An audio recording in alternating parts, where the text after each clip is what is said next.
Right, we are in the new episode today. I think I'm ready to animate this character now. It is going to take a long time to animate this character during a walk cycle because most walk cycles tend to be like 12 to 20 frame poses long. I can show you an example that I made off screen, right? Here's one that I made, which is in part 2 of my singing tricks series, right? I am going to change this armor to something else, which is much more cooler looking, I think. But anyway, if you go inside here, you can see all this. This did take me a while to put together, right? Yes, I did use different layers, but I don't use too many layers. So I did stick to like 5 or 6 layers. Now if you go over here, and go to medium, you can see them more clearly. If you look over here, there's like 1, 2, 3, 4, and 4, 3, 2, 1, that kind of thing. So it's the same thing here as well. Now, if you do this and press the full stop for the keyboard, you can cycle forwards and go like this. Let me do that again, but let me zoom in a little bit more. Right, so if you hold backwards with the comma button, you can do this. There, that's a lot more easier to see.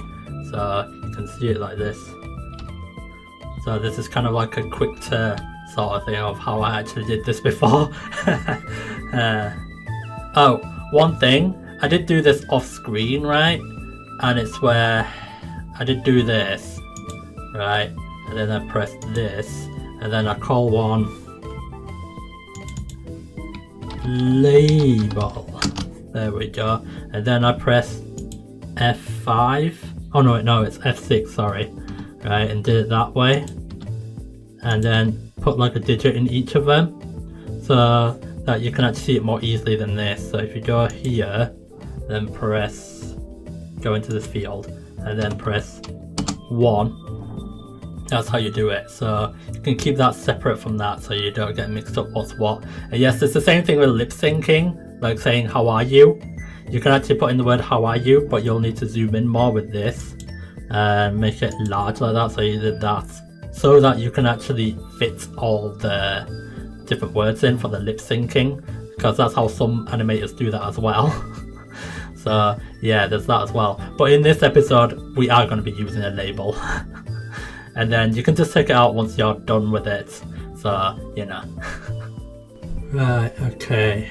We're going to start merging the layers and start deleting the layers if they're empty, because before we convert it into a graphic symbol, I need to make sure there's as few layers as possible. It's okay to add layers once we've converted it to a graphic symbol. So we're going to start deleting a few things here and there, but it's not a lot though. So yeah, we'll just quickly move that on the right layer, then delete those off because we don't need that anymore. Okay, that looks nice. Yeah, we're going to put all the blur filters on one layer. So yeah, even the lips shading is going to be on a different, well, not different layer, but oh yeah, the knee shading is on the wrong layer. I need to move that. Yeah, there we go. That'll be nice. There, then we can delete those off. I am going to rescale you down because I don't want to slow down my PC, judging there is a lot of detail on it. So yeah, mind out for that. Right, we're gonna, and getting it to work with a lot of detail is going to make my PC calculate a lot. I've got a backup copy of it in the original scale size, so don't worry. One important fact, I do need to go inside and outside the graphic clip to get the blur shade filters and move them to the right place. This is why I had to merge layers earlier on. Also, movie clip and graphic clip, I think graphic clip is better. Movie clip has its own timeline, but I think that's not necessary. Right, okay, we're gonna start adding some layers. Yeah, we'll need one for label. We're going to put in 48 frames for this, but we're going to make each pose be 2 frames each, and also we're going to zoom in on that one. Very important to zoom in on your frames because it's going to be very hard to click on certain ones later on. Yes, I'm bringing back the line of action. I'm going to need that for different walk frames. Thanks NCO for teaching me this. Very helpful indeed. Right. I need 2 leg layers because the legs are going to be behind each other during the walk animation. One massive fact, definitely use onion skin. So many animators have told me onion skin saves your life. I'm going to initially do some of this without onion skin, just to show how much harder it is to measure objects out. Then at the end of the video, I'll show onion skin. Right, we're gonna highlight this and then put it on the dress layer. So yeah, yeah, it's because we don't want it to be where you can't fill it in with colour later on. There's this anime I watched before called Angel Beats, right? And people recommended me to watch this, right? And it was like 12 episodes long. Yeah, spoiler alert. I don't think it's that great of a show. The first 6 episodes of it is pretty good, and basically a lot of these characters in it have very sad lives, and they're passed on over to like this ghost world, which is situated in a school or like a college, right? And so the main character, Otanashi, he finds out about his past, and it is pretty sad, right? So the first 6-7 episodes is really well done, and it really sets the story up really well. But one of the things I did not like about this show was that the final boss was like this human being, and he was like controlling these evil spirits that was absorbing people, right? And one of the main characters, called Yurepe, she has like this machine gun, and she like kills the big baddie in like 1 bullet. And it was like, peace was like restored after that. So I was like thinking, oh, okay, that was a bit anticlimactic. No, it's not anticlimactic. It's massively anticlimactic. We had like a big showdown with the big boss, and he just dies in 1 hit. That's like having a Mario game where Mario's up against Bowser, and you punch Bowser once, and he gets KO'd just like that.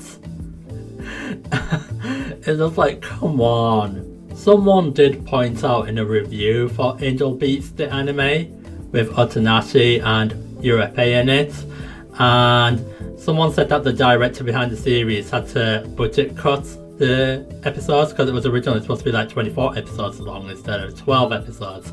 And there's like a manga version that they made beforehand, and it's loads better, and you find out so much more about the characters and how the good guys were founded.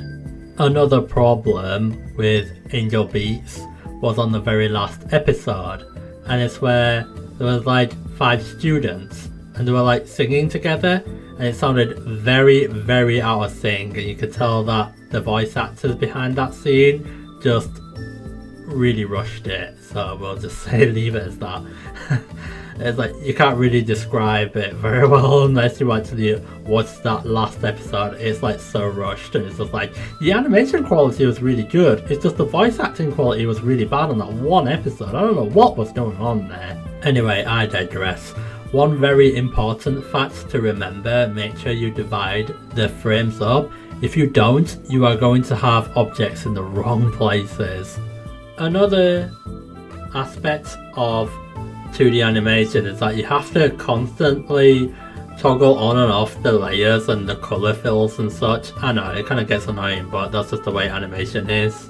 Yeah, I need to reorder my layers. That's another fact to watch out when animating anything, whether it's 2D or 3D.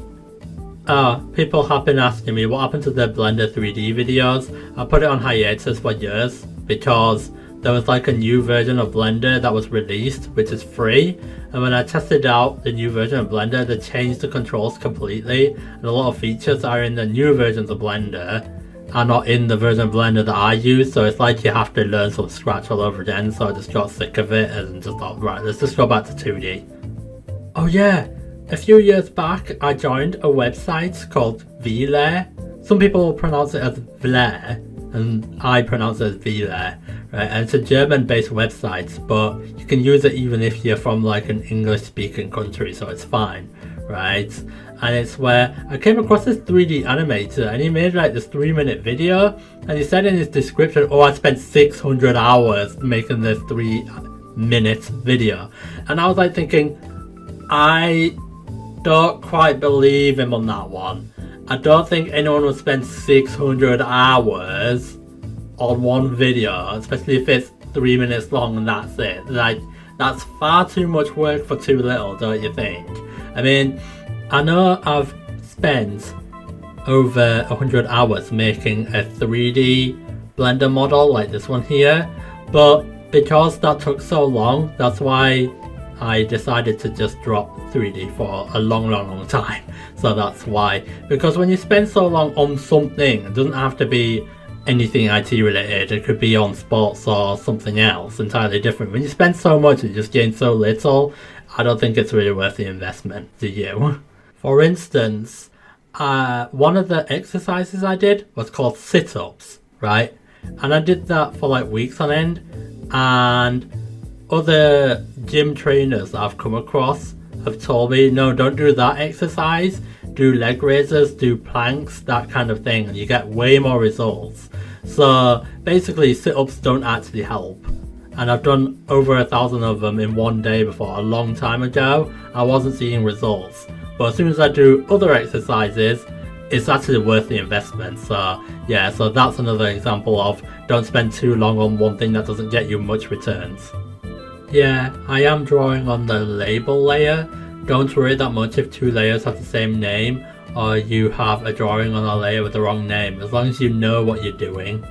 95% of the time I know what layer I'm drawing on, judging it's highlighted in blue. By the way, there is a guy who has made an official anime before, and he shared some very good tips. Number 1, he says to change the pose every 2 frames, not 1. That way you save yourself more time. Most animes have it this way. I have seen a few animes where the animation is more smoother, especially fight scenes, meaning animators had more time to redraw at every single frame. Holy moly. And number 2, he says to make sure to redraw at every 2 frames, meaning don't just change a little bit and that's it. Let's say, which I have done, is a head turn right here. I had to redraw that at every 2 frames. I know, not easy, is it? So yes, I can see where that official animating man was on about. So yeah, don't just like move like one little ear or a little bit of hair and that's it, and just call it a day. You have to do it properly in animation. Yeah, I think this heel's gonna need some changing because that does look a bit strange. Yeah, the thing with me is that sometimes I get things right on the first try, and sometimes it takes me like 3 or 4 tries to try and make something look right. That tends to be the case, especially when it comes to asymmetrical drawings, because this is totally asymmetrical, so I have to draw the leg in a different way twice. The thing with the Digger series that I made ages ago is that it was a lot easier because all I had to do was draw one leg, then copy and paste that other leg as part of the walk or run cycle and just make it darker, and that saved me half the time. But the problem with doing it that way is that that only works for certain run or walk cycles and such, so, and that also only works for sideways running. So if you're doing it like frontways or backways, it's gonna look a little strange. Also, I did this back when I was doing the N viewpoint series from like over a year back, and I like to place dots on the screen and then just measure things out and do it that way. I like doing it this way because then I can like measure things out before I start drawing things. It's a pretty good tactic, but I don't always do it this way. Oh yes, here's the plan, right? This is obviously episode 1, right? So in episode 2, I'm going to do more of this frame pose. But once this frame pose is done, I'm going to do like the next frame pose of the walk cycle off screen. And then when it gets to episode 3, what I'll do is start making frame pose 4. So at least I got something done off screen, because this is going to take a lot of episodes otherwise. So I'm not sure how many episodes I'm going to make this series. It depends how much engagement I get. So basically it depends how many likes I get, how many views I get, that kind of thing. So yeah, because a few of my videos got like 200-300 likes, especially the Kazoo hair drawing series that I did a little while ago, and some of the N drawing series that I did also got a lot of views as well. So I thought, oh wow, okay then. So that's why. Also, some of the newer drawing videos that I did earlier on got a lot of views as well. So the thing with me is that my view counts tend to be either 2 digits or 3 digits or 4 digits, and it's a lot more often it's 2 digits. That's the only thing. So yeah. Right, okay. I think I'm almost ready to delete the back boot from before, because that one that's in red, I don't actually need that anymore, so I'm going to start deleting that off in a few seconds. Yeah, I think we're done with that one now. We can delete that one off. That was just temporary, that one, because I wanted to make a better one, which is the one that's in black stroke, so I'm going to delete all this off now since I don't need it. Right, okay, that's good. There we go. This is how onion skin looks like. I definitely did this back with the Nagisa run cycle that I've got at the end of this video. It's part of my new outro. Onion skin totally saves your life. Almost every single 2D animator recommends using onion skin. Believe it or not, you can actually do onion skin of about 10 frames, but it really slows down the computer, so I'd only stick to 1 frame onion skin. But yes, it definitely helps. You can use the onion skin right here as an excellent reference to how the buckle can look like with the next frame. So yes, this is why I love using onion skin. It's one of the best features ever in any 2D animation. I do have an eye blink tutorial. I'll put it as a card at the top right, and there's also going to be a thumbnail of that at the end of the video. Please do check it out, because I put a lot of effort in that one. And yes, I did the eye blink at each frame. So yeah. By the way, believe it or not, I seem to find doing eye blink a heck of a lot easier than doing frame by frame animation with the whole body, because obviously there's a lot less to animate. So yeah. That's why when it came to the eye blink tutorial I did a while ago, I did it at each frame. But for this one, I'm gonna have to do it every 2 frames. So frame pose 3 and frame pose 4 and such for this buckle is gonna take a long time to do, which is why I'm not gonna do frame pose 3 on screen, but I will do frame pose 4 on screen like I mentioned earlier on. Yeah, let's make sure to put this on the same layer to avoid problems colour filling later on. I will definitely get round to doing this buckle in episode 2 of this. I hope you learned a lot by watching this video, but yeah, I got through episode 1 of this. It took a while to edit together.